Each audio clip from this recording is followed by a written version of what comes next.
Hi friends, welcome to my channel Murali furnitures, Murali wood works Alia. ఇదైతే Murali welding works Alia. చూడండి friends, ఇదైతే కోళ్ళ బోన్ ఒకటి ఆర్డర్ వచ్చింది ఫ్రెండ్స్. ఐరన్ది జాలితోటి ప్లస్ పైన రేకేసుకోవాలి. 3 రకాలుగా దీన్ని యూజ్ అయ్యేటట్టు చేస్తున్నాం ఫ్రెండ్స్. ఇది పైన ఒక కాన, కింద ఒక కాన, కింద కానాలో 2 కానాలు ఏర్పాటు చేస్తున్నాం ఫ్రెండ్స్. దీన్ని పైన ఇనుప రేక్ కానీ లేదా సిమెంట్ రేక్ కానీ వేసుకోవచ్చు. ఎక్కడికంటే అక్కడికి తీసుకెళ్లే విధంగా ఉంటుంది. ఇది మీకు కనుక కావాల్సి ఉంటే పైన స్క్రీన్ పైన కనపడుతున్న నెంబర్కి కాల్ చేయండి ఫ్రెండ్స్.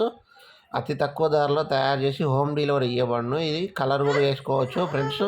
చూడండి ఫ్రెండ్స్, అతి తక్కువ ధరలో 3 రకాలుగా కోళ్ళను పెంచుకోవచ్చు. దీంట్లో కోళ్ళు పొదిగినా కానీ ఇంకొక దాంట్లో కోళ్ళు పొడుచుకోకుండా చూడండి. ఫ్రంట్ అయితే డోర్లు వచ్చినాయి. 3 డోర్లు పెట్టినాం ఫ్రెండ్స్. ఫ్రంట్ చూడండి. బాయ్ ఫ్రెండ్స్, నా వీడియో లైక్ చేయండి.